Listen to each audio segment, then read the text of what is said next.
Good morning, everybody. I was just talking to myself for a second. I thought I had started the webinar, but I didn't.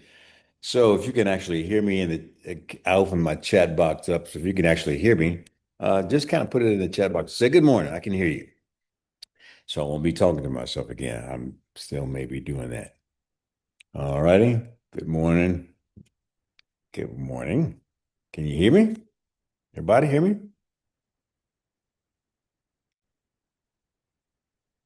Uh-oh.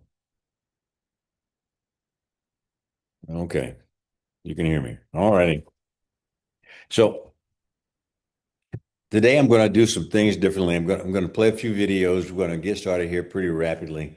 I'm going to end. I'm going to do that experiment again.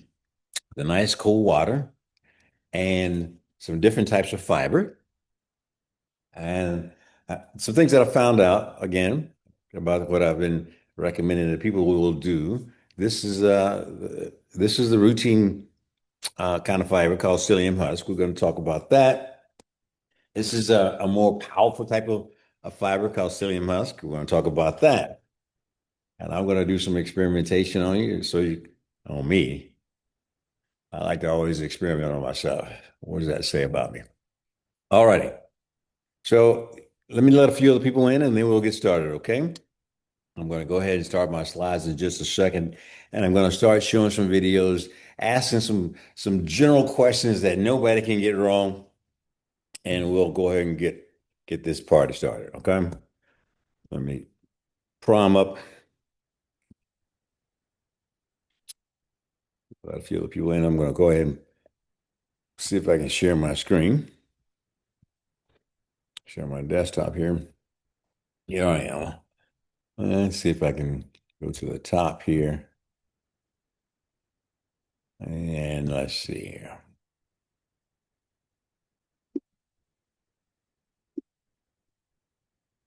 Go ahead and open up the PowerPoint presentation. We're going to start here. I'm gonna let a few other people in the meantime. All right. So how many of y'all in the chat box, how many of y'all got up this morning and started feeling good? Good enough to exercise? Not yet exercise, but you're feeling good. Just tell me how you're feeling in the chat box.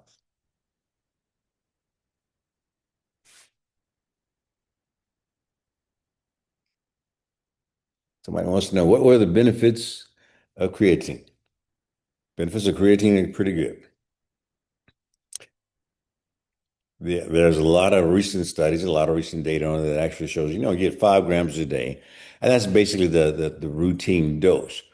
But the recent studies, and they were pretty good studies, that shows increasing the amount of creatine may not be so bad. There hadn't been a whole lot of studies that showed that there are any harmful effects of creatine. And so the 5 gram dose is good. And some people talking about 10 grams, 15, up to 20 grams a day.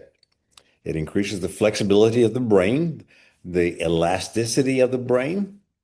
And it actually was shown in one particular study that I can recall that it increased awareness and decreased fogginess and things of that nature. So they're now studying it in vast um, rapidity to actually see if it actually does have a permanent effect on the brain. So yeah, the creatine is good. And when you're doing resistance training, I take it. I don't really um, promote it as much as I probably should, but yeah, I take it every day with my morning tea here.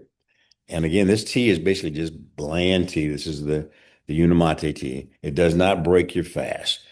We're going to be talking about the 4 pillars of what we're our whole discussion is going to be based upon.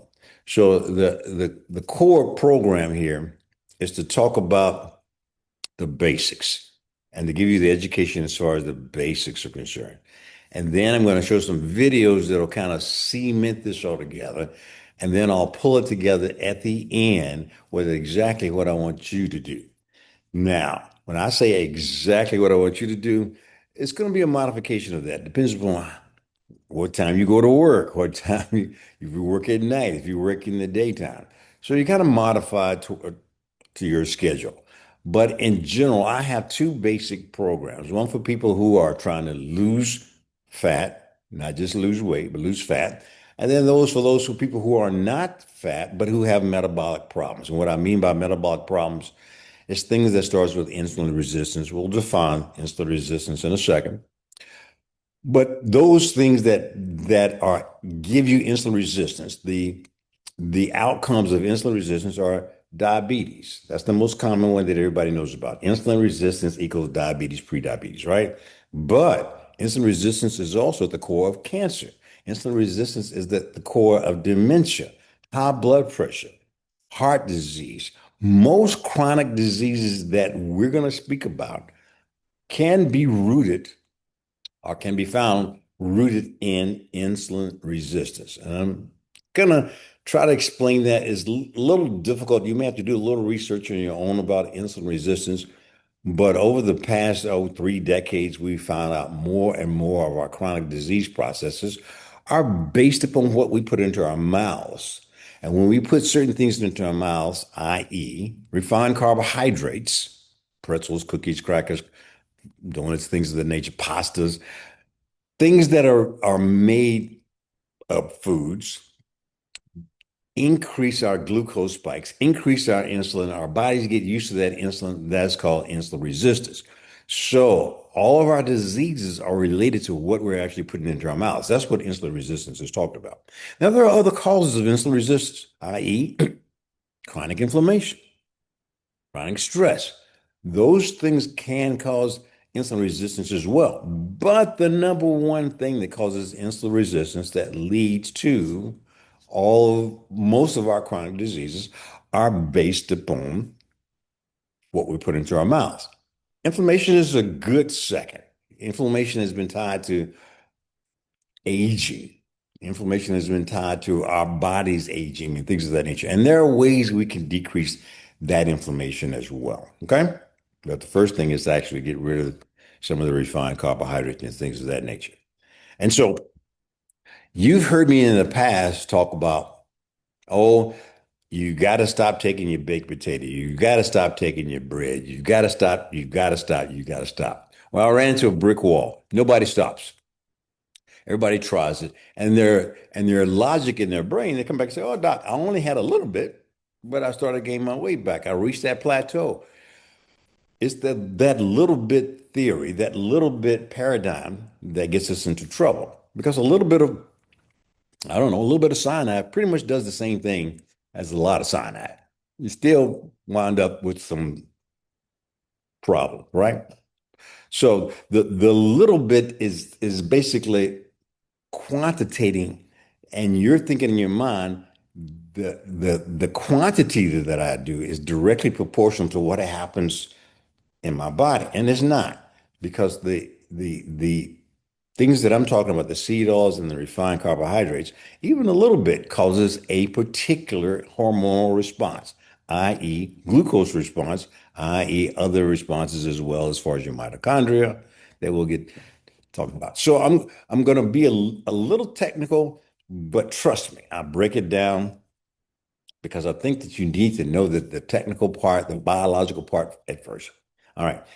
My practice is based upon oh things that I've done over the years that I figured out that I needed to get more information to pass it on to you guys so you'll quit listening to all these YouTube people. But I'm going to teach you what I know in layman's terms about what I know as a doctor. What you know is what, and all of y'all don't trust doctors, and I agree with some of that because us doctors weren't trained in nutrition at all in medical school or in residency. And nutrition is a very, very big part of disease processes, of what it is that we're doing to our bodies. But we weren't trained in that. We were only trained to practice medicine by writing prescription, finding out you got a symptom, finding out that you got a problem, finding out that you got the end results of insulin resistance, and then writing a prescription to treat it. Kind of backwards. All right. So I've taken what I know in medicine through my medical school training and my residency training, and then intertwine that into a little bit of holistic medicine. what we can do naturally for our bodies. So you combine traditional medicine with holistic medicine. Then I add a third parameter, which I found very, very refreshing. And that is what the rest of the world out there looks at, like professional sports.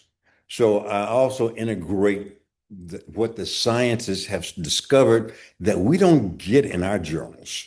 We don't get in our holistic medicine.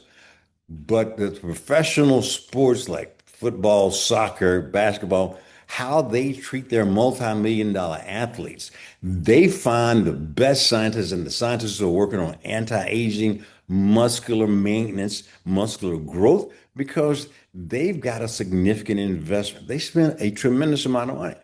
So the Journal of Physiology, the Journal of Biomechanics, all of those journals that I also incorporate, that's my third pillar. And basically, I pull that into our whole system of what it is I'm going to teach you guys. All right, let's get rocking and rolling. This particular slide here is going to tell you the four pillars that I want you to cement in your head as to what we need to do every single day. All right. Life's not just about living longer, it's about living healthier longer. Okay, that's our principle here. And the four pillars that we're going to be trying to cement into your brains, these are the things you do every single day. You got to fast. You got to do some sort of fitness. You got to do protein. You got to take protein in. But there's a certain way you take the protein in. Not just taking protein, not just graze protein throughout the day. We're going to show you that. And then fiber. That's it. Fasting. You got to fast. Why do we fast? We fast because we have to get the bad things out of our body. We've got to burn the fat. Fasting does those two things very, very, very well. It gets the bad folded proteins that lead to amyloid in our brain, which leads to dementia and Alzheimer's. Those folded proteins are senescent cells, old, decrepit cells in our body. We got to get rid of them some kind of way. The way we get rid of things that we put in our GI tract is through our boo-boo, technical term. But you got to realize that we also have got to get rid of the cells that are bad, that are decrepit, that are failing out of our system too. We can't boo-boo them out. So the body has a way of getting rid of that stuff. If we didn't get rid of that stuff on a routine basis, think of it as not having a bowel movement on a routine basis. Go a month without having a bowel movement. See what happens 2 months without having a bowel movement. You get the picture. So the body has to do the same thing. And the way the body does that is not through the boo-boo, but through fasting, through autophagy. That's where that's coming from. And the autophagy is the getting rid of the bad stuff that we've used. We've used the mitochondria. The mitochondria has gotten old, is broken down, has made some little things that say, okay, fine, okay, I'm through, I'm dead. We gotta bury that. We gotta get rid of that out of our body. Okay. Fasting does that. And it does it basically because it decreases insulin, because insulin is a signal to grow. These cells aren't going to grow anymore. So we decrease our insulin by fasting, right? When you're fasting, your glucose levels go down, so your insulin levels go down. When that happens, signaling goes on in your body until you get rid of all this stuff. Number two is fitness. Two phases of fitness that I want you to do. I want you to do your aerobic training. I'm going to show you a nice little video today of something new, because I always promise you something new. Hopefully, all of this will be new to you today, but something new about how I want you to train. So you're going to do your aerobic training, which is your zone 2 walking. You're going to do that most days of the week, 30 minutes every morning, right? I hadn't done mine yet, but just like you guys, I will do it, right? Look at the comments and see. All right, okay. But as just as important is to do some sort of resistance training. Again, I'm going to pull this into uh, these pillars into our day-to-day fitness. So 3 days out of the week, 3 days out of the week is what we're going to do. Get resistance band, get some dumbbells, do some air squats. We're going to empower our muscles. So we're going to use those muscles so that we can tell our body, yeah, we're using these muscles, so don't get rid of them. Because if we don't use them, that old saying, if you don't use it, you lose it, that really applies to our muscles. All right, to our muscles. And basically, if you don't use it, the body says, these muscles are big. These muscles take up a lot of energy. These muscles are costing me a lot. And if I don't use it, the body says, I don't need it. I'm going to get rid of it. The body's very efficient in that. So getting rid of muscle mass is not good for us. So we're going to talk about how we keep it. And fitness is the way we keep it. Then protein pulsing. Now, notice I just didn't say protein because we do have to take a certain amount of protein every single day. But in order to kind of pull and orchestrate this whole thing together, we've got to do pulsing of protein. And we're going to describe what they do. So you can kill two birds with one stone. You can get the amount of protein that your body needs for its overall function. Then you've got to get the amount of protein your body needs in a pulse that will actually maintain muscle mass, which is kind of the largest endocrine organ in your body is your muscle. You'll find that out in a second. And then some of the things that we just almost always forget about is the fiber. And I take fiber, all these fibers that I'm going to show you today. I take these fibers basically before every meal. Sometimes I'll take it first thing and closer to when I'm getting ready to start my day, which is the 12 o'clock meal, midday meal. I'll take it closer to that because I want to take it every time I have a meal, just in case I cheat. Just in case I say, okay, fine. Yeah, you know what? I'm just going to eat some eggs and some bacon, and that's all I'm going to eat. Just all protein, right? But then I may get to that point. I may say, let me have me a bowl of oatmeal and let me have a little bit of toast. Let me put a little jelly on that toast. Well, if I do that without having taken the fiber, that's going to spike my glucose and it's going to start that whole train going towards insulin resistance. We want to, and I want to teach you how to keep your glucose levels steady all day. If you keep your glucose level, and if you have a CGM, if you're able to stay in that green zone all day and not get protein spikes, you're winning. You will win. But as soon as you start getting those protein spikes, the glucose spikes. When you get those glucose spikes, the problem is not that the glucose spikes, because the glucose spikes are temporary. They go up and then they come down an hour later because the glucose is gone rapidly throughout your body. But it's not the glucose that matters. It's the insulin that's trying to capture that glucose and push it somewhere. It's got to push it into the muscle. And if you don't have muscle mass, what you gonna do with it? It can't keep it in your blood because it's dangerous in the blood. It's dangerous to the eyes. It's dangerous to the kidneys. It's dangerous to the heart vessels. It's dangerous to the brain vessels. A high concentration of glucose is not good. A good concentration of glucose is just getting into the blood and it's being pushed somewhere by insulin. All right. So if you have less muscle mass, that's the primary glucose sink.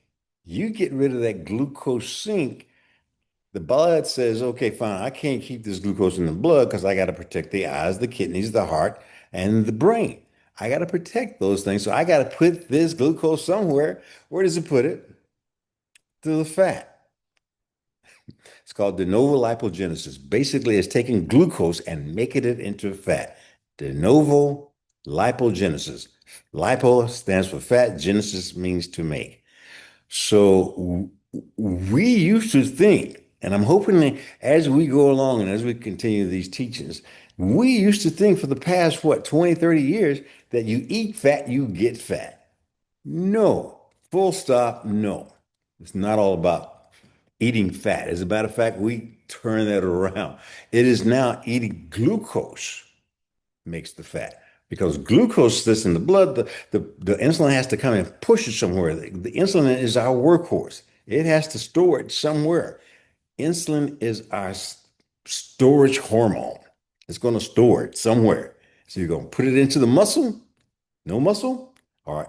Are the muscles are insulin resistant? And put it into the fat. All right. So 4 pillars: fasting, You got to do it every day. All right. So fasting to create autophagy and to create fat oxidation or fat burning. Those are the two things we want from fasting. And go over these again. We want those two things. We want to burn some fat and we want to get rid of the junk.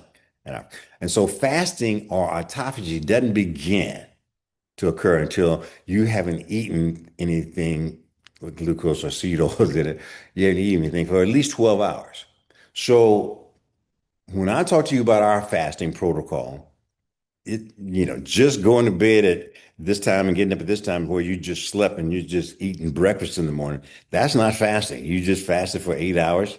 You, that's not fasting because you need at least 12 hours. So we go a little bit, a couple hours beyond that. We could either do 14 hours or 16 hours of fasting. So we know that our autophagy system is on and it's on by us lowering our insulin levels. Okay.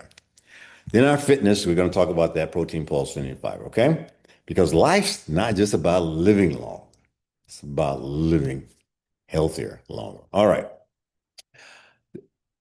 People ask me all the time, hey, have you ever been there? How are you doing all this preaching? Have you ever been in my shoes? And that was a great question, and I appreciated that question. But yes, I have. Maybe not to the extent that some of you all have been into it, but I was in that area where I was thin on the outside, fat on the outside, thin on the outside, tofu, fat on the inside. This is my fat on the inside. This is me. All right. So I wasn't so big in the arms and all that. I wish I was, the chest. But I had pre-diabetes. I had atrial fibrillation. I had mild congestive heart failure, and I had high blood pressure. So all those things, I was looking at an early demise. I really, really was. And a lot of y'all in y'all's 40s, 50s, and 60s are looking at the same thing. So we want to turn that picture around. So have I been in the shoes? Yeah. This is me. Side angle didn't make it any better. All right, at an angle. And this is me with my lips pursed. And when I do that, what am I trying to do? I'm trying to suck that fat in. It didn't go in very far. All right. So, and this is me today. Basically, this is at 167 pounds, something around that area. So I've gotten rid of that. At that time, I got rid of my congestive heart failure. At that time, I got rid of my hypertension. At that time, I got rid of my pre-diabetes, and it was gone. Okay. And this is me again, pursing the lips, sucking it in. Not as impressive as I want it to be, but it's better. All right. It's better than this, right? So sucking it in here, sucking it in here. So yes, I've been there, done that. And so that's why I want you all to know that, and again, not like the YouTubers out there say, if you do what I do, you'll get these results. No, no, we're all individual. We all have different DNA, different genetics. And that's what I take into account. So I'm going to put together programs that work for you. This program worked for me, but I know that certain science works for every single body. Every single living cell has a rule, a pattern, a playbook that it follows.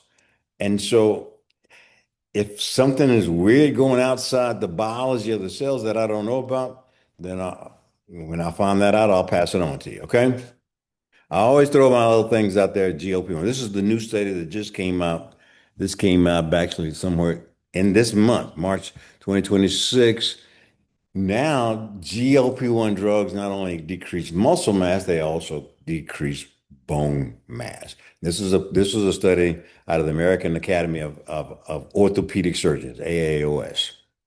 And it actually shows that increased incidence of osteoporosis, gout, and osteomalacia. What is osteomalacia? Thinning of the bone, thinning of the hip joint, so that if you get fall, you're more likely to break your hip. And we know what happened. We know what happens when you fall and break your hip at an old age, don't we? You increase your mortality significantly.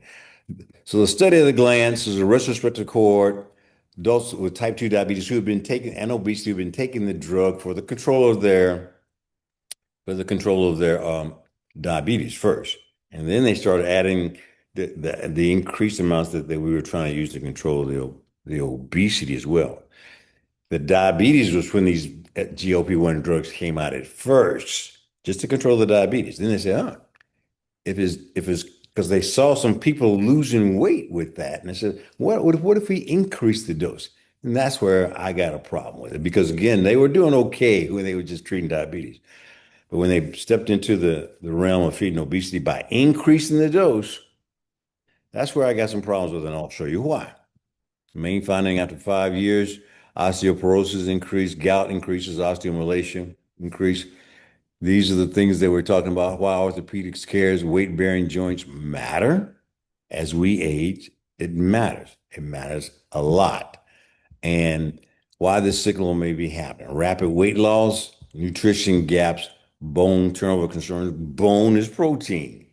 Bone is what we're talking about as far as protein is concerned. You lose muscle mass, you lose the tension on the bone, but that ain't just the only mechanism. Pro Bone is protein. So the clinical takeaway for a fair presentation, there may be long-term skeletal risk signal with GLP-1 exposure in a high-risk metabolic population. Bone health surveillance is reasonable to discuss in patients who already carry fracture or nutrition risk.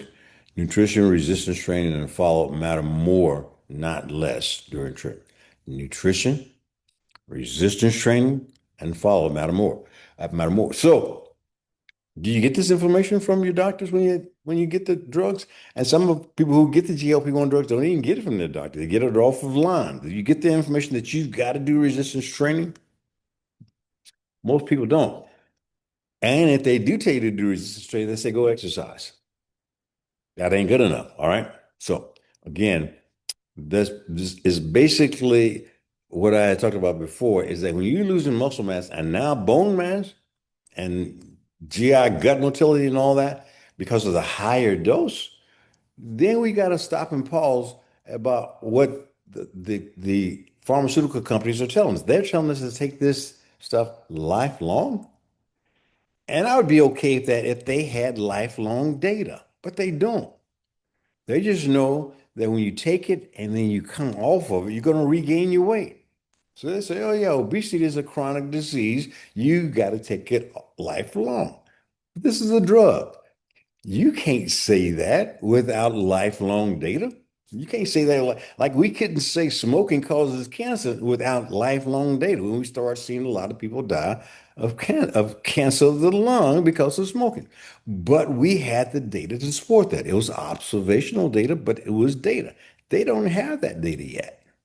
They don't. This is a relatively new use of this drug. Anyway, this is my experiment that I'm going to show today. So I'm going to stop this sharing here and look at my chat box. How's everybody doing? All right. So now we're going to go to the fun part, if I can get it. Uh, Somebody said my doctor did talk to me about it. Good. Okay. I took the Mounjaro for 4 months and then I stopped. Why'd you stop? Are you showing pics? Not seeing any pics. Did you? Okay. Did everybody see that? Ever see those pics of me? Some people say I saw the pics. Okay, so every now and then, there's a little fluke going on either with my presentation or with the on the other end. So let me go ahead and go back to my fun part. I'm going to share this again, and I'm going to go into that one.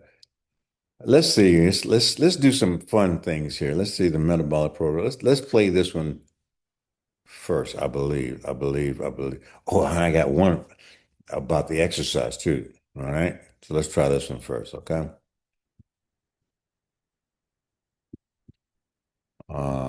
If I can get my picture out the way. hmm Okay, pull this over here. I think everybody can see this, I believe. I'm going to turn the volume up, make sure everybody can hear it. Patients on GLP-1 medications typically eat less protein and eat it inconsistently. Data shows that because of this, they often lose 30 to 40% of their muscle mass alongside their body fat. We can avoid this outcome by following a time-stamped 24-hour daily routine. This is a complete schedule designed to protect your existing muscle and provide the foundation to build more. To make this work, you have to view protein as more than just a nutrient. Instead, every meal must be used to intentionally trigger a biological muscle building event. Without a schedule coordinating your activity and intake, your body lacks the signal necessary to preserve its muscle. This lack of structure is what leads to the significant mass loss we see in standard dieting. The protocol starts at 7 a.m. with Zone 2 cardio. By exercising in a fasted state, you ensure your body is tapping into fat oxidation before you break your fast. So I'm going to interrupt these videos every now and then because these are the points that I'm going to be making to you along the way. So when I have y'all exercising on zone two, there are some things that fine tune that zone two walking in the morning in a fasted state, meaning that before you get up and take your orange juice or your oatmeal or whatever, you do your walking in a fasted state. Why? Because your insulin level is low. When your insulin level is low, you incite autophagy. And when you incite autophagy, that does those two things I was talking about. It burns fat better and basically gets rid of the stuff out of your body that's old and used up. So in a fasted state, and I'm going to give you one more tip in just a second, but in a fasted state, you get up and you do your walking, not your resistance training, but you do your walking, okay? And you can drink some water, you can drink some coffee, unsweetened, and no additives in it, and some tea, same kind of thing. But the liquids are okay to drink. Electrolytes are okay to drink. That won't break the fast. But as soon as you put some creamer in your coffee or take a little bit of protein or whatever, you're going to break your fast. And then that opportunity will be lost. So as we continue to talk here, as I continue to show this, basically I'll kind of interrupt it and I'll just kind of start it back a little bit. Okay? In a fasted state, you ensure your body is tapping into fat oxidation before you break your fast. Your first eating window opens at 12 p.m., followed by another at 3 p.m. For both meals, your baseline target is 30 to 40 grams of total protein. Now, again, this is for a certain group of people who are here who are trying to lose fat. If you're here and you're not trying to lose fat, you're just trying to control your diabetes and you control your hypertension and all that, then we have another regimen, and I'll talk to you about that shortly. But this is basically that 16-8, where you're getting 16 hours of fasting, and it's easy to remember this protocol because it's every 3 hours, 12, 3, 6, 9, 12, 3, 6, 9. All right. So that's 4 periods. That's 4 periods, and then we're going to show you what to do with those 4 periods. However, the total protein is only half the story.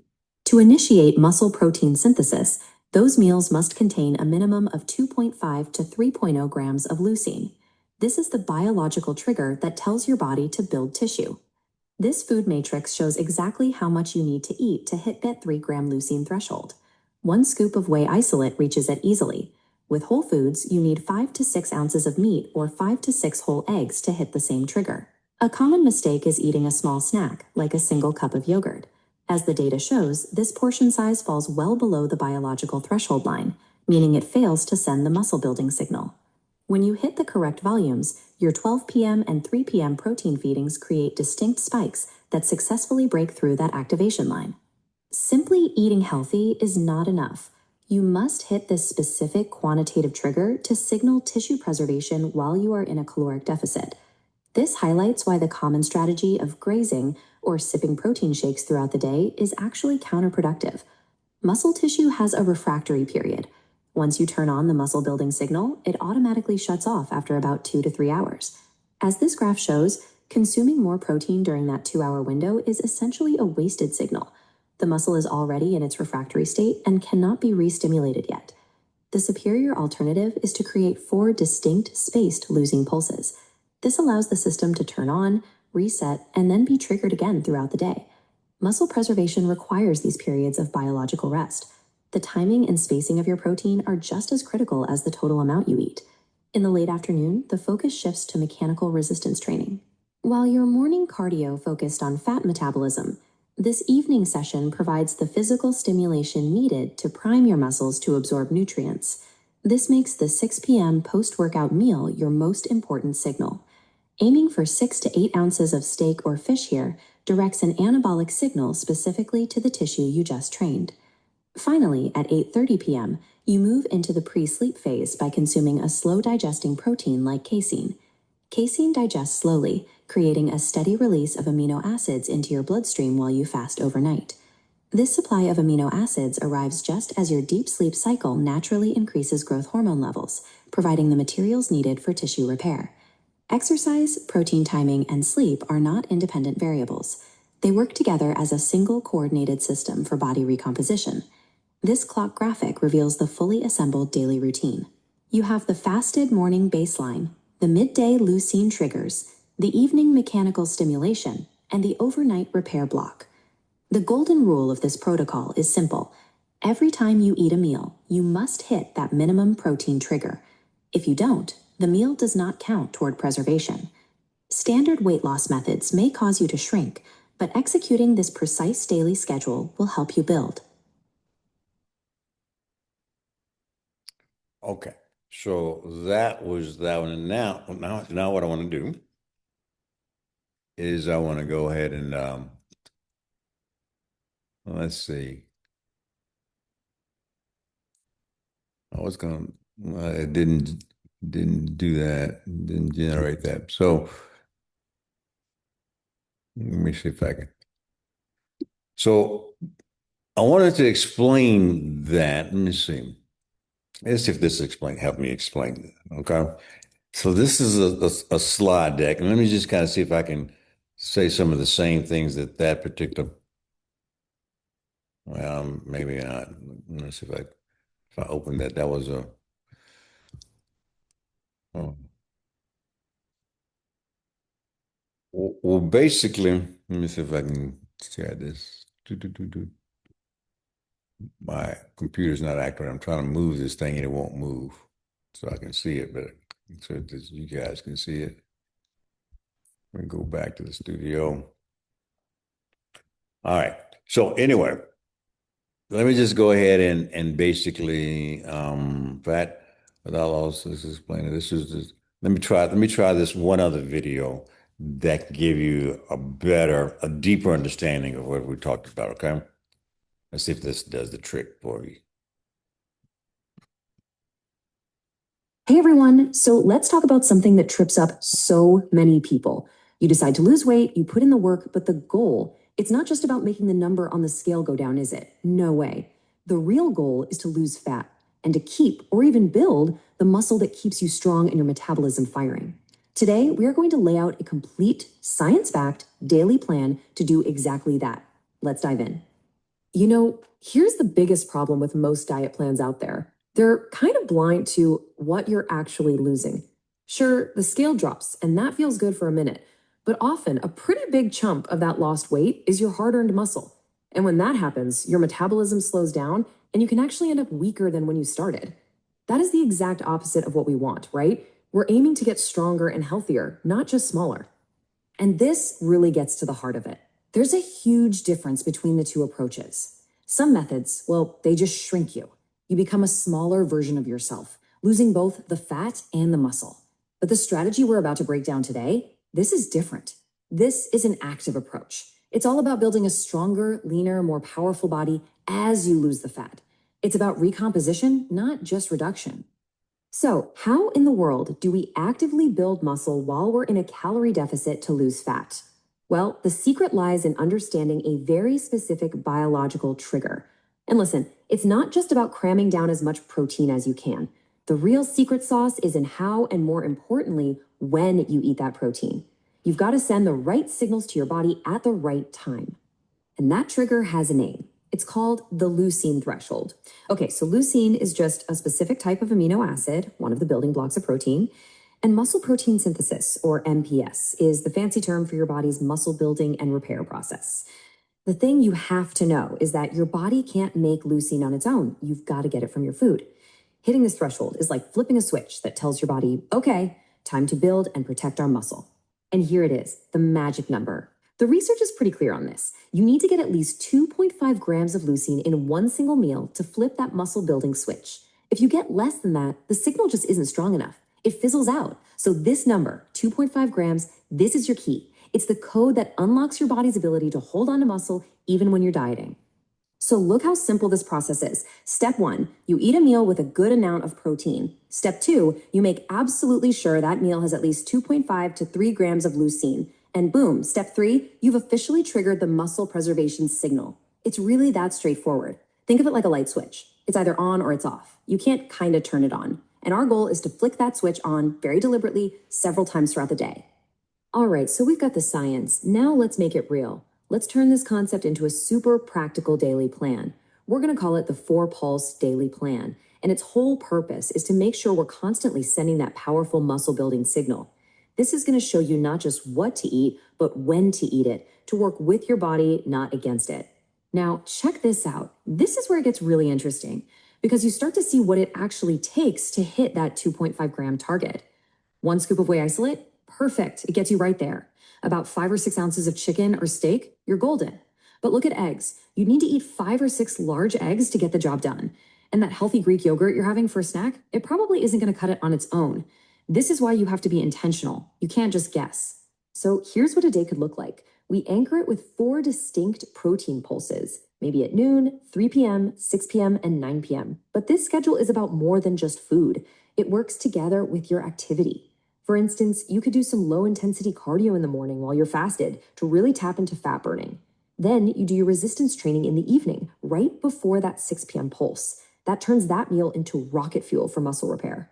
The schedule also naturally puts you into a time-restricted eating window, which Now, if you notice though, so the 3 days a week that you're going to do resistance training, you're going to do that again, everybody has to adjust their schedule for their work day.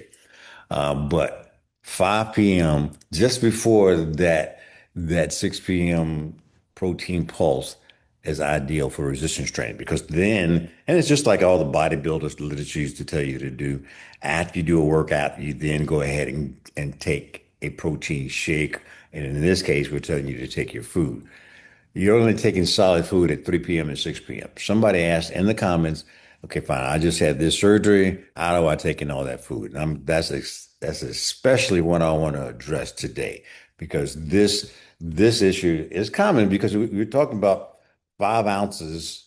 It's not, it's a little bit less than a palm full. 5 ounces of tuna, 5 ounces of steak. This is a small steak, but some people can't even take that in. You definitely can't take in 5 or 6 eggs boiled eggs. So we're going to talk about what it is that has to happen with people who've had the bariatric surgery. If you cannot do the whole food, the tuna or the steak or the tofu or you will have to do something else, and we're going to discuss that in a minute. But let me just back this up just so you won't lose the concept here.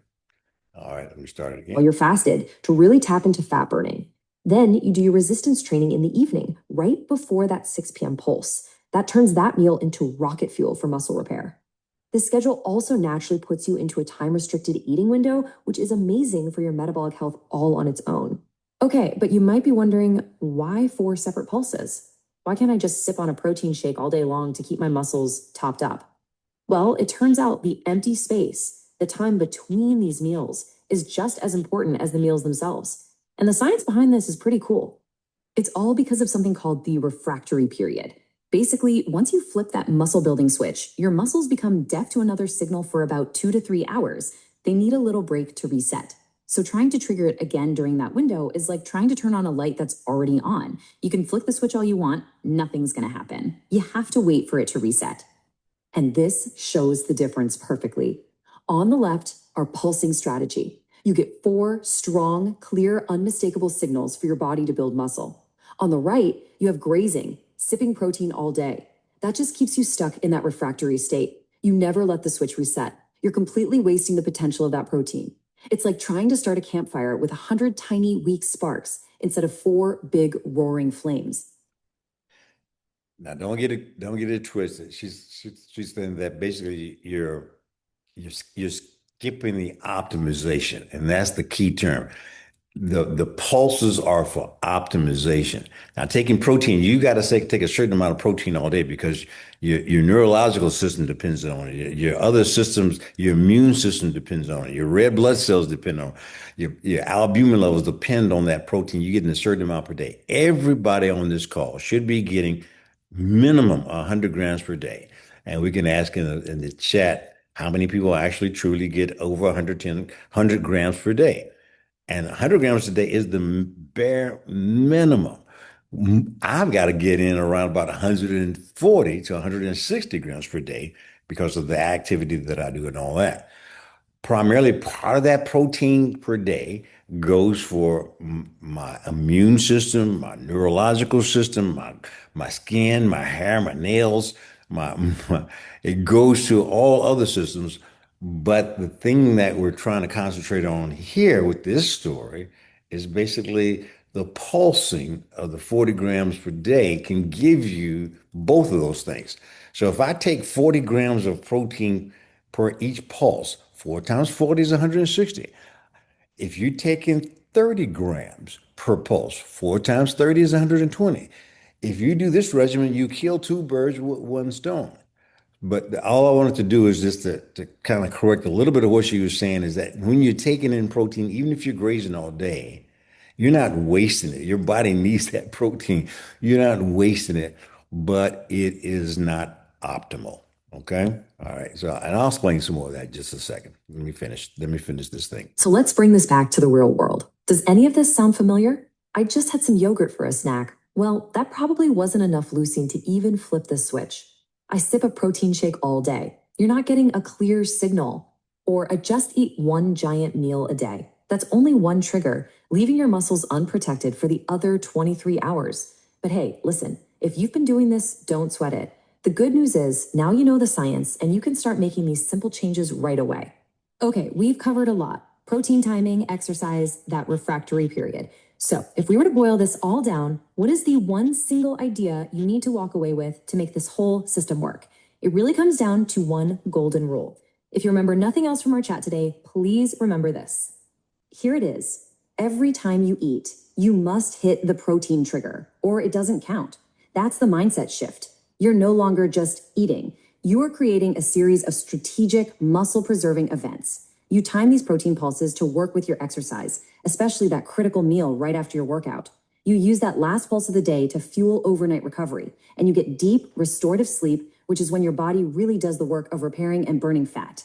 The question changes from what am I eating to am I creating an event that triggers the result I want? Nail that, and you'll be on the fast track to losing fat without losing the muscle you've worked so hard for. Okay. I thought that was pretty good. Let's see if I got any sort of questions I can answer. All right. So, let's see here.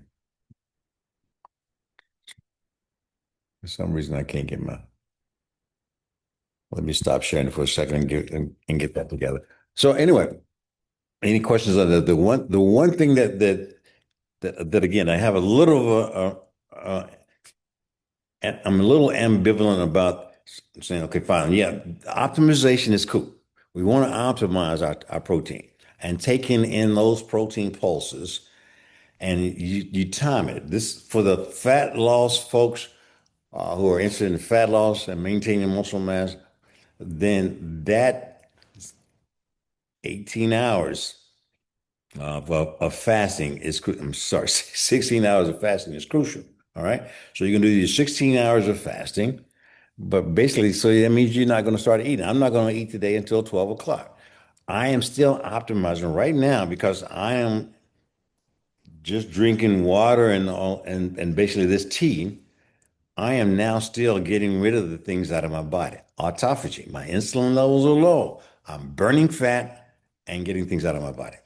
I will start eating the first meal that I'll take in. It's not even a meal. It's going to be a protein shake. It's this whey isolate protein shake, grass-fed whey protein, 30 grams. Now, when they talk about the grams, when I talk about the grams, all I'm trying to do is get that leucine in. All right, that 30 grams will get you that 2.5 grams of leucine. And as you get older, like me, you got to up that a little bit. So I'll go ahead and take in 40 grams. So I'll take a scoop and a half of this in order for me to get my increased level. Because as your cells have become insulin resistant, it takes a louder signal. And for me, it takes a louder signal than it takes you guys because you're all younger. But I can take this and you can say, fine, but you can say, Doc, but after I take that shake, I'm hungry. No problem. Go ahead and take your scrambled egg. Take your piece cup of beef bacon and an avocado with it. That's not going to be wasted if you're still hungry. After I take that and I do the rest of the routine, I'm usually not hungry. I'm not hungry now. And the one thing that I want you all to get clear is that you don't eat or you don't take in your protein based upon I'm hungry or not. It has to be, and that's why we want to make that daily routine simple. 12, 3, 6, 9. 12, 3, 6, 9. Adjust it if you work at night or whatever. So, but every 3 hours, four times during your period of taking in food, every 3 hours, you're going to take in a protein pulse, making it easy. So you can set your clock to it. Say, okay, when it goes off, you're not going to feel hungry. You're not. You got to do it. Okay. So, and once you, and for those who've had the gastric bypass, who've got smaller pouches, at 12 o'clock, you take your whey protein isolate shake. And then at 3 o'clock, you're not going to feel hungry, but you got to take your tuna or your chicken, or your tofu or your tempeh. You're going to take one of those protein isolates and you're not going to feel hungry. If because your pouch is so small, you just can't take that amount in, that 5 ounces, 5 ounces is only that. If you can't take that 5 ounces in, you got to take another protein shake. You got to take another one of these whey, because during the daytime, this whey protein shake is going to enter your bloodstream and it's going to push into. So if you're having trouble with real food, which I hope that at some point in time, as your pouch begins to expand a little bit, you'll be able to take in 5 ounces of a fillet, 5 ounces of chicken, 5 ounces. You'll be able to take in that 30 to 40 grams that will give you the 2.5 grams of leucine. Okay.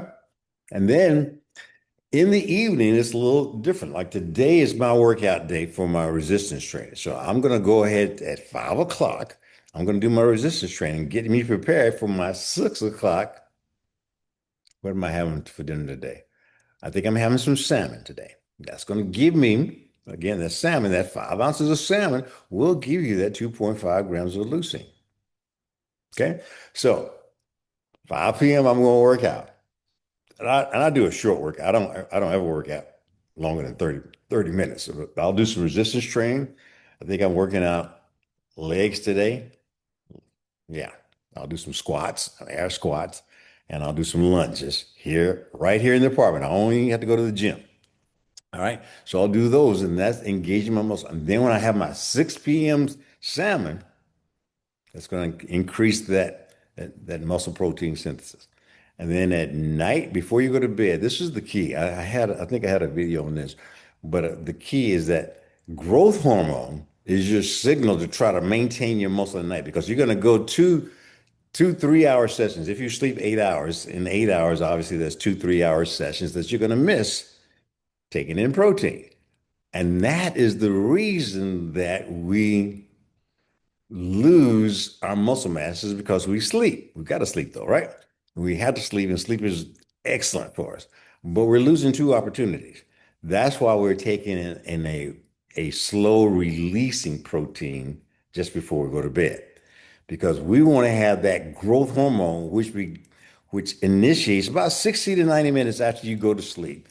You're in what's called non-REM sleep. It's a slow wave sleep. And it's difficult for you to wake up and all that, but that's when your growth hormone spikes. Your growth hormone spikes, knowing that, okay, the body's going to try to live off of some of this muscle mass. It's going to try to break this muscle mass. So growth hormone goes up to try to protect the muscle mass, but it depends upon that growth hormone signal, and it depends upon whether it has amino acids to work with, the building blocks of maintaining muscle mass. If you give it that yogurt, or if you can't take yogurt, people told me all week this week, oh God, yogurt. I'm not sorry. I'm not sorry. My bad. My bad. Everybody loved yogurt, but yogurt wouldn't do it by itself. If you take in cottage cheese, I take in cottage cheese, a few walnuts, a few sunflower seeds in it, and basically just some blackberries. And it's like dessert for me. So I take that at 9 o'clock, just like we talked about. That gives that cottage cheese gets into your stomach and it acts as a little curd and it sits there and it just dissolves with the acid all night long, releasing that leucine. All right. So you have that. All right. If you don't like cottage cheese, I get it. Greek yogurt is not as good. It doesn't have the amount of leucine that you need. But if you take that Greek yogurt, which has about 1.5 grams of leucine, and you mix it with casein protein, a little, you don't have to use a whole scoop. You can basically use a half a scoop along with the yogurt. Or you can do this by itself. Okay. And you do this by itself, you take this shake and it'll give you that 2.5 grams of leucine. Making sense? All right. So let's see if we can on good time here. So let's have some more fun with you guys. All right. How much cottage cheese? 1 cup? Yes, 1 cup. Just 1 cup. 1 cup with some blackberries.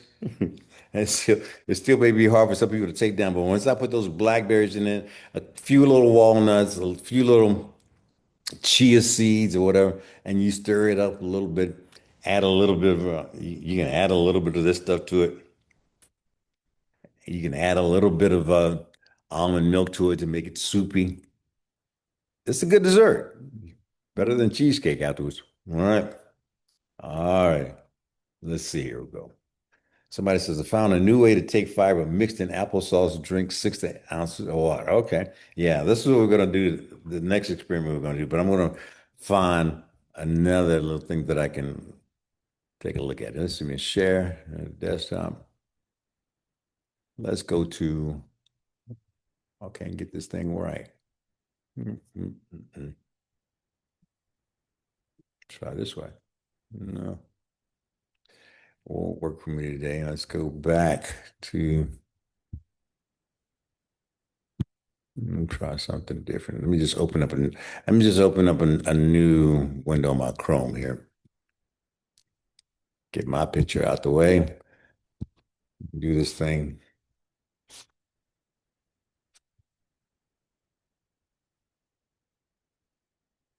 I don't want that.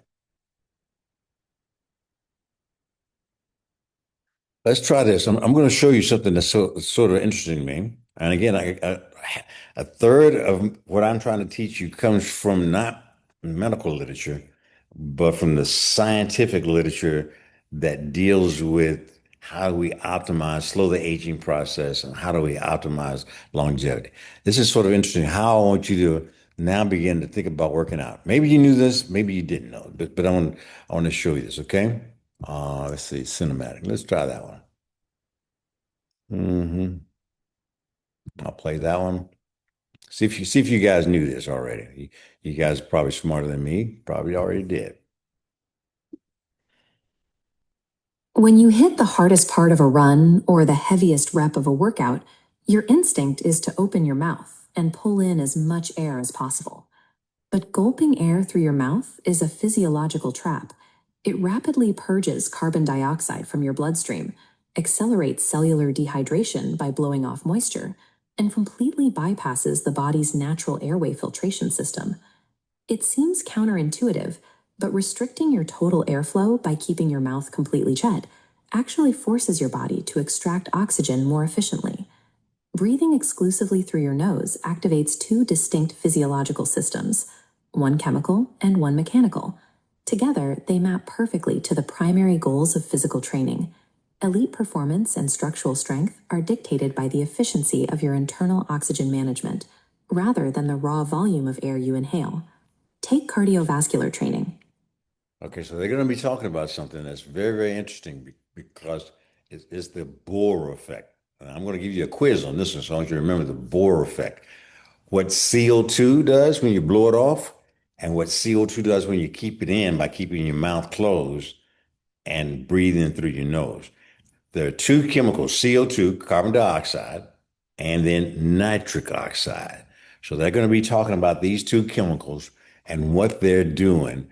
And basically, what they're saying right now is that the more efficient your body is delivering oxygen to your tissues, it goes a long way as far as longevity, health span, and getting increased amount of oxygen to your organs that are functioning and making you last long, your brain, your heart, your lungs, your muscles. Okay. So that's the premise of this. So I didn't mean to come into you cold with this, but I wanted to explain this is about nasal breathing when you're exercising, don't zone two exercising and even your resistance training.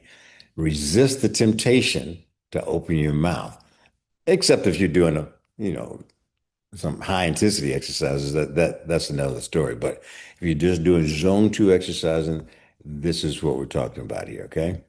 Finish that up. Efficiency of your internal oxygen management rather than the raw volume of air you inhale.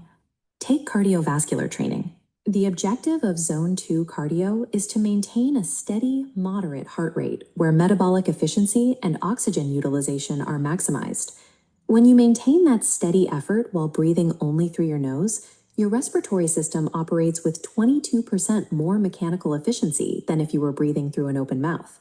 This efficiency originates inside the paranasal sinuses. These cavities continuously synthesize a potent gas called nitric oxide. Inhaling through the nose pulls that nitric oxide directly into the lungs. There, it aggressively dilates blood vessels, increasing your total oxygen uptake by up to 20%. At the same time, the slower respiratory rate of nasal breathing intentionally raises the level of carbon dioxide in your bloodstream. This triggers a physiological response known as the Bohr effect. Under the Bohr effect, elevated carbon dioxide concentrations trigger red blood cells to release their oxygen load directly into the working muscles. So again, the Bohr effect, carbon dioxide and oxygen can't occupy the same space at the same time. So we want our red blood cells to carry oxygen to our tissues. Okay? And this is going to show you that as if we're basically holding carbon dioxide inside our blood by breathing through our nose. In other words, when you let me turn my video on for a second. In other words, when you breathe out, oops, through your mouth, you're blowing out the CO2. When you hold it in, you're keeping the CO2 inside your system. And that means that you keep it inside your system, but that those red blood cells can't hold on to oxygen, so it's more efficiently delivering that oxygen to the tissues. Counter counterintuitive, but cool. And so when you're blowing off that CO2, when you're doing that, you're blowing off that CO2 is not in your blood. So then the red blood cells, this red corpuscle, holds onto the oxygen tighter. Get it? And so it holds onto, so it's less efficient in delivering oxygen to your cells. Do you think and like I said, that's counterintuitive because you're thinking you're exercising and you're blowing off, you're huffing and puffing, thinking you're getting somewhere. You are. But again, we're talking about optimization. You do that walking with your mouth closed. You're holding on to CO2 in your blood. CO2 says that red blood cell corpuscle says, I can't hold on to CO2 and oxygen. Let me dump the oxygen into the muscle cells. Let me dump the oxygen to the brain cells. Let me dump that oxygen to the heart cells. Oxygen is good for those tissues. Okay. So that's kind of the Bohr effect. I'm going to ask you that question again in a second. Executing the exact same physical workload with fewer, more efficient breaths shifts your autonomic nervous system into a parasympathetic or rest and digest state. By stacking these chemical pathways, nasal breathing artificially engineers the ideal low-stress internal environment required for sustained, long-duration cardiovascular endurance. The physiological demands change completely during heavy resistance training and anaerobic exertion. Here, the priority shifts from steady oxygen delivery to explosive structural stabilization and rapid recovery. Mouth breathing before a heavy lift causes a shallow upper chest expansion. Nasal inhaling forces a deep diaphragmatic breath into the abdomen. This activates the transverse abdominis muscle, drastically increasing intra-abdominal pressure. It locks in like a belt to protect your spine. Once the lift is over, recovery speed dictates performance. In clinical testing, researchers use a metric called flow-mediated dilation to measure how quickly and efficiently blood vessels expand to help muscles recover after explosive anaerobic output. Anaerobic wing gait testing data compares muscle resaturation curves. Nasal breathing produces a superior flow-mediated dilation response, accelerating muscle recovery. Tying back to the nitric oxide pathway, this rapid vasodilation clears metabolic waste, like lactate, from muscle tissue much faster between heavy sets. Nasal breathing provides both the mechanical armor to lift maximum weight and the biochemical pathway to significantly speed up recovery between sets, making it mandatory for serious strength training. There is a realistic biological limit to this practice. If you push your exertion to absolute maximum, hitting 100% of your VO2 max, severe air hunger takes over, and the mouth must open to survive the effort. When you first start transitioning your training, you will experience initial discomfort. Those early feelings of breathlessness or air hunger are merely your brain's temporary oversensitivity to rising carbon dioxide levels in the blood. This process requires a 6 to 10 week adaptation period to recalibrate the brain's sensitivity to carbon dioxide and normalize the lower breathing volume. The actionable rule is simple. For the vast majority of all physical training, specifically Zone 2 cardio and standard resistance workouts, keep your mouth firmly shut. True fitness relies just as much on mastering internal oxygen extraction as it does on external muscular force. By simply restricting your breath, you engineer your body's greatest athletic advantage. Kind of cool, kind of cool. Um, so we have a machine called our CPET, cardiopulmonary exercise testing, and almost all patients get that when they come in. And basically, I try to test that in the beginning, and almost all patients don't do very, very well on it because of the excess amount of fat on when they come in for the first time. But I try to get them to repeat that at 3 to 6 months because almost always, if they do these things, lose the fat, and then they go ahead and do the nasal breathing, then basically their VO2 max will increase. And VO2 max is the one parameter that's associated that's associated with long term longevity. And so it's so cool because we're pulling all this together. And this, like I said, didn't come from the medical literature. It came from the science literature. Some of it is in the medical literature, but you have to kind of really, really search for it. All right. So I think I'll take this one and do a today's quiz on, it, okay? Let's let's see if you guys let's see if you guys can get this. Let me see if I can open this up. All right, so I'm going to make this a little bit bigger. I'm going to go to the previous. We got 12 questions. All right, so this is where I want y'all to participate with me. All right. Somebody wants to know if they can access these videos. So George is my assistant. She usually puts the stuff on the internet on our website. So I'm going to make a special effort to put these two videos and onto the website this week. Okay, so you should have access to this, and this is something that yeah, I'd like you to visit the website and look at these videos as much as you need to in order to kind of get this ingrained in your head. Okay. Question number one. Everybody get the chat box on and ready? All right. What fiber brand do you recommend? Oh, I forgot. Oh, shoot. Let me do this experiment. Well, let's do this first. How does mouth breathing typically affect the chemical bond between hemoglobin and oxygen? How does mouth breathing typically affect the chemical bond between hemoglobin and oxygen? Remember that hemoglobin holds on to it. We want to get that oxygen to the tissues, right? All right. It has no effect on the bond, as oxygen uptake only depends upon atmospheric concentration. B, it strengthens the bond only during high intensity anaerobic exercise. C, it decreases the bond, allowing oxygen to flood the tissues more rapidly. D, it increases the bond, making it harder for the body to access oxygen. How does mouth breathing Mouth breathing. What do we talk about? Which one, everybody? Oh man, everybody got that right. Look, it increases the bond, making it harder for the body to access oxygen. Low levels of blood carbon dioxide, often caused by mouth breathing, increase the affinity of hemoglobin for oxygen, preventing its release to the tissues. If we don't get anything else out of this quiz, that is the most important part. Because again, as we're blowing off CO2 and we're thinking we're huffing and puffing and doing great, we're exercising, but there's an optimal way to do it.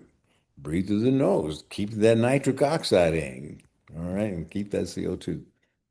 According to the source material, what is the primary stimulus that triggers the human body's urge to breathe? Oxygen, nitrogen, carbon dioxide, or nitric oxide? That may be a little harder. Let's see what everybody's going to say on that. That's number, it's question number two. Um, I'm getting my, I'm getting my. All right. Most people are saying carbon dioxide. Let's see. Carbon dioxide is right. The body is more sensitive to changes in blood carbon dioxide levels than to changes in oxygen when we're regulating the drive to breathe. Very good. You guys are doing wonderful. What is the physiological term for the process where higher levels of carbon dioxide facilitate the release of oxygen to the tissue? We just talked about that, right? Everybody should get that right, right? Everybody's getting it right. It's called the Bohr effect. The Bohr effect describes how the presence of carbon dioxide reduces hemoglobin's affinity for oxygen, aiding in giving that oxygen to the tissues. The Bohr effect. Beautiful. I won't go through too many because I want to show you my fiber trick here. Which condition is likely the result of blowing off too much carbon dioxide through fast, hard mouth breathing? Which condition is a likely result?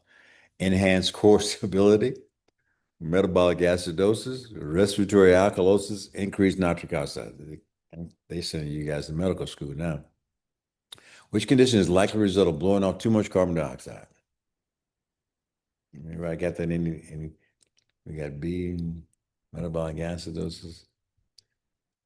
Let's try. Somebody says C. Let's try that. Yep, C. It's called respiratory alkalosis. Kind of have to be a medical student to get that one right. You blowing off CO2 is going to make you alkalotic. Like we won't go into what all that causes. Research on recreational runners who trained exclusively with nasal breathing for 6 months. And that was the other thing I forgot to mention. It's going to take you a good 2 months in order to get the effect of increased oxygen delivered to your tissues, but it's worth it. Let's just develop that way of actually doing our exercises. Research on recreational runners who trained exclusively with nasal breathing for 6 months showed that they were able to reduce end-tidal carbon dioxide to prevent breathlessness, achieve the same peak performance while breathing significantly more slowly, increase their peak power output during 30-second anaerobic tests, eliminate the need for nitric oxide by utilizing oral pathways. What do you think, guys? What do you think? Everybody says C? Everybody says C? Somebody says D? Uh, right? No, no, no, no. The answer is actually B, okay? C, not quite. Increase their peak power output during 30-second anaerobic exercise, not quite. The studies show that nasal breathing allowed runners to maintain VO2 max, which is the thing that we just talked about, with lower breath rates and a higher oxygen extraction efficiency. That's okay. That's okay. All right. Where's the majority of the body's aerocrine reservoir of nitric oxide produced? This is fascinating to me. Okay. We got a system. We got a system, an endocrine. Endocrine comes from the word endocrine, but is actually coming from our what? The paranasal sinuses, the alveoli in the lungs, the red blood cells, the oral cavity. What are we saying here? Everybody got that right? A. The paranasal sinuses, particularly the ethmoid sinuses. These areas right in here that were activated when we were breathing through our nose. That's producing nitric oxide. I use nitric oxide in intensive care unit when we have people on the respirator and we wanted to get more oxygen to their brain, more oxygen to their heart. We would infuse nitric oxide through their endotracheal tubes to get to make sure that that we were able to get them off the respirator. So good science here, guys. Good science stuff. What is the primary benefit of humming? Wait a minute. I missed this article. What is the primary benefit? I hadn't seen all these questions because I had seen you would see that they don't, the answers don't go. What is the primary benefit of humming in relationship to respiratory health? I'm going to guess at this one myself. It forces the body to switch to mouth breathing for safety. It cools the air before it enters the lower respiratory tract. It reduces the sensitivity of the body to carbon dioxide. It increases nitric oxide levels in the nasal cavity by more than tenfold. Interesting. Which one? What do y'all think? We got a combination of D and C's. Let's see, reduce the sensitivity of the body to carbon dioxide. I don't know. What do you think? It reduces the sensitivity. Which one makes sense? Let's just try. Let's just try tenfold, more than tenfold. All right. So who all would go for? Somebody said A, B, C, and D. Okay, let's see that. So that's right. D. It increases nitric oxide levels in the nasal cavity by more than tenfold. Humming causes air to oscillate, which increases the exchange of gas between the sinuses and the nasal cavity, boosting nitric oxide level. I didn't know that. I got to go back and read that article. But these all come from a conglomeration of articles that did deep research on. And so humming causes air to oscillate. So maybe we can walk and hum. Interesting. In the context of lung function, why is nitric oxide considered a selective pulmonary vasodilator? It only reacts with hemoglobin in the presence of high carbon dioxide. It only dilates blood vessels in regions of the lung that are well ventilated. It primarily targets the vessels in the legs during running. It only functions during the inhalation phase of the respiratory cycle. Which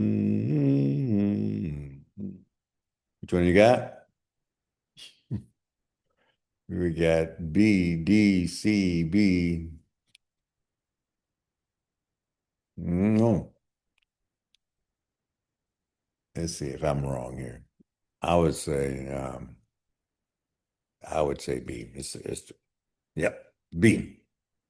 It only dilates blood vessels in regions of the lung that are well ventilated because it is inhaled. Nitric oxide only reaches aerated parts of the lung, directly directing blood flow to where oxygen is actually available. Beautiful. All right. Next, I'm gonna stop right here. According to the Wingate, oh, I forgot that article too. Anaerobic test study. What was a what was a significant recovery advantage of nasal breathing or oral breathing? Okay, decreased heart rate through the entire recovery period, higher peak power output during the 30-second sprint, lower blood pressure during the exercise condition, a significantly faster muscle resaturation rate post-exercise.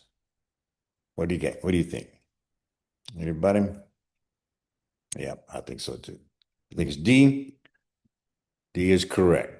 Significantly faster muscle resaturation post-exercise, recovery after exercise showed that nasal breathing resulted in a resaturation rate nearly twice as fast as oral breathing. All good stuff. All right. So anyway, that was fun. All right, so I'm going to stop sharing and now I'm going to do my little experiment. So I got 3 cups of water.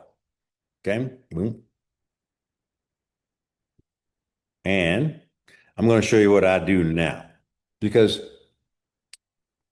what I do is normally this thing called balance. This is my fiber every day. It has 5 different types of soluble fiber. The difference between soluble fiber and insoluble fiber, when we talk about eating your fiber every day, most people think that I'm talking about eating your vegetables, your broccoli, your Brussels sprouts, your green beans, your spinach. That's good fiber, but that's insoluble. And the insoluble fiber has a purpose. Its purpose is to keep our colon healthy. It pushes all the junk out of our colon and it decreases the incidence of colon problems. But it's a local kind of a colon thing. It's a broom to keep your colon clean. But it doesn't do anything at all. Vegetables are good to have. They give you minerals and all that. But as far as fiber is concerned, they don't do anything for your metabolism. Okay? The things that do things for your metabolism are the soluble fibers. Now, the one that I told people to get, this is the most common soluble fiber here. And what they did was Metamucil. This is psyllium husk. All right. And they weakened it a little bit, just probably to make it taste better.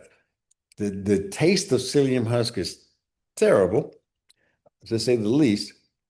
And so they weaken this a little bit. And so when you weaken a little bit, it has less absorptive ability. It still does absorption, absorbs the LDL cholesterol and it absorbs the glucose spikes. Now let's go back to what I said before. The glucose spikes is what eventually leads to insulin resistance.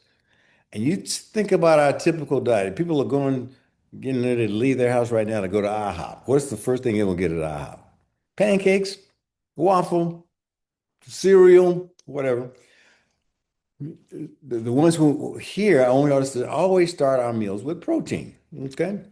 But if we get our pancakes or cereal and things like that, eh, I got a little bit of problem with that because we're starting our day out because we're not going to be able to get that protein pulse, number one. And then number two, we're going to get full and we're not going to eat again till lunch. And what are we going to eat at lunch? We're going to eat a sandwich. Chick-fil-A sandwich. We're going to keep the bread on it, right? That bread is going to be another thing that actually gives us a glucose spike. So the waffle, the pancakes in the morning, even if you eat them with eggs, it's going to give you a glucose spike. The glucose spike goes up in an hour, comes back down in an hour.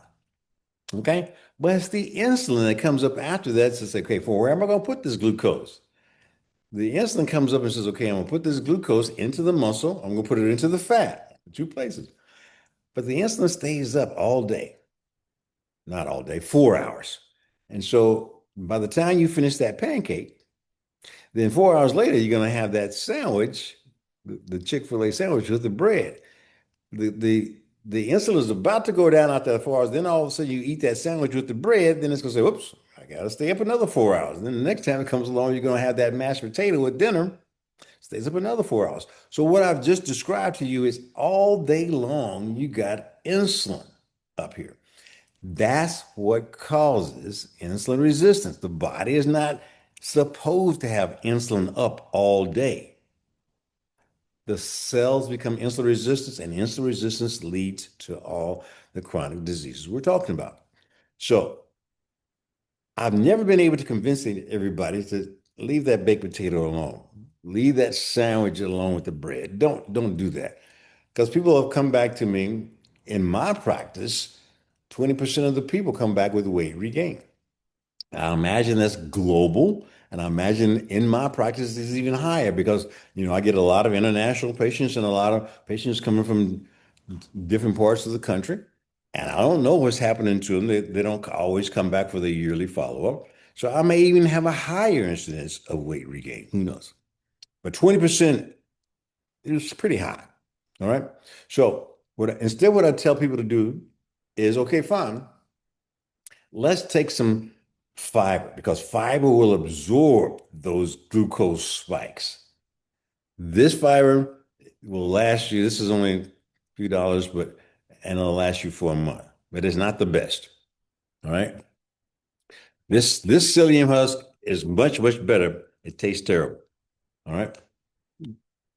So this one is the most diverse, the balance. Then I can send you all the email on how to get this. We give it at the office. We'll give you a link. This has had the most diverse, but it doesn't have psyllium husk in it. I like to have my cake and eat it too. So I'll put a little bit of the psyllium husk because this is mixed berry. All right. So I'm going to show you what happens when I do my thing. I'm going to put the mixed berry into here, into that little glass. And and I'm going to take me some this psyllium husk, just a smaller amount because it has guar gum, locust bean gum. It has pectin fiber, but it doesn't have psyllium husk. I like psyllium husk too. So I'm going to put this in here, and then I'm going to take my little handy dandy device here. I'm going to mix it up, and it's quickly going to make a gel.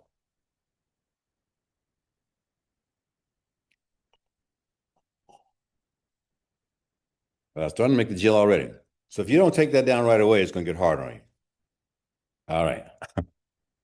So the Metamucil, we can take a couple of those things,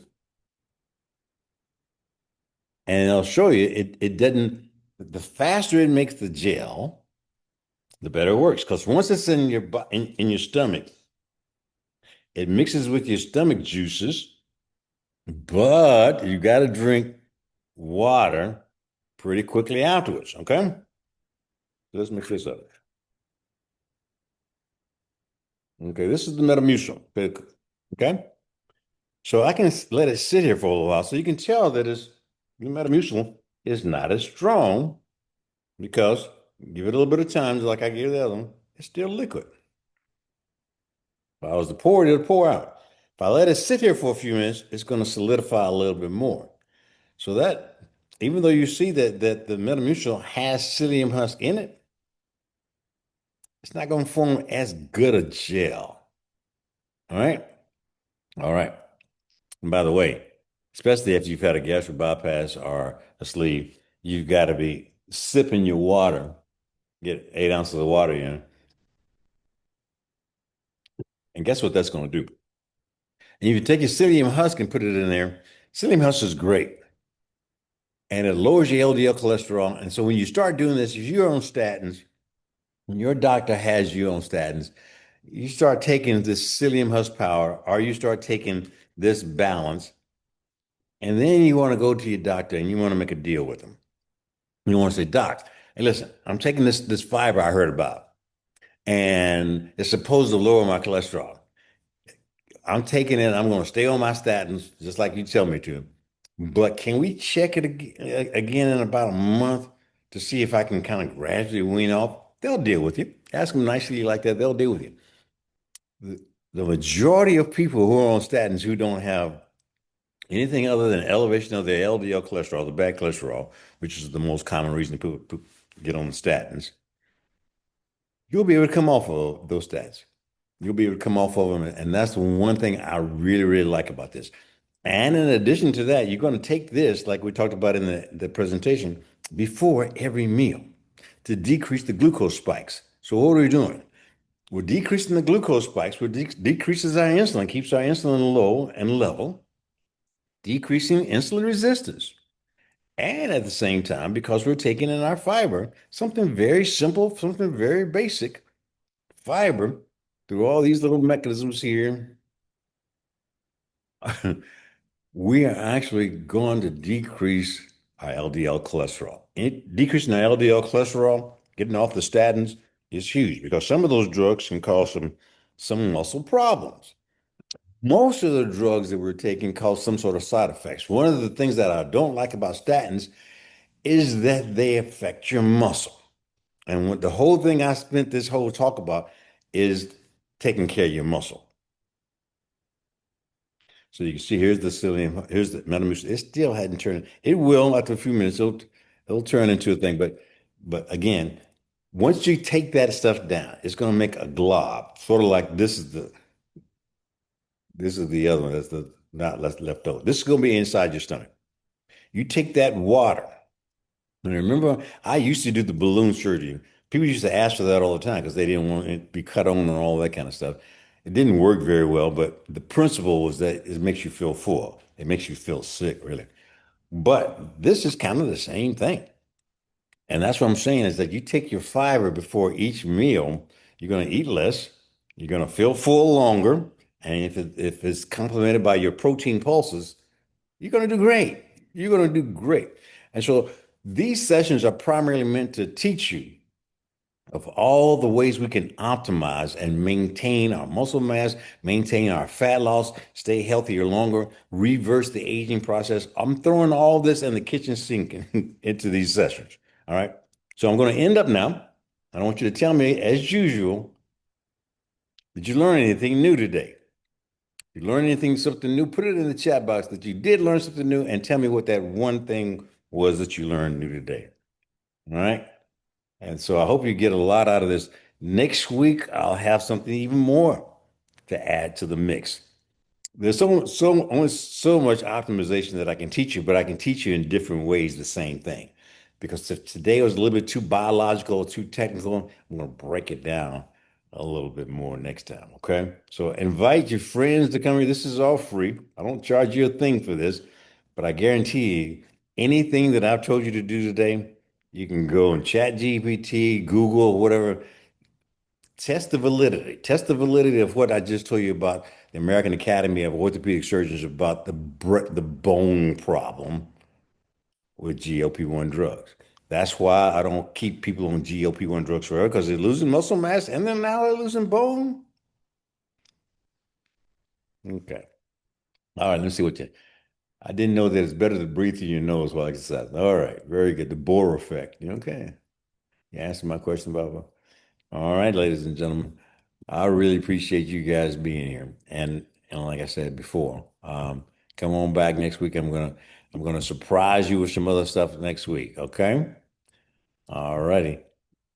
Yo, go out and go have your walk today. It's gonna be a beautiful day today. Go have your walk and then do some resistance training later on tonight. Take your fiber. I'll send y'all an email about the fiber that you could take, the fiber that I take. And look at what it's doing to me. I am 99 years old. Look what I look like, eh? See y'all next week.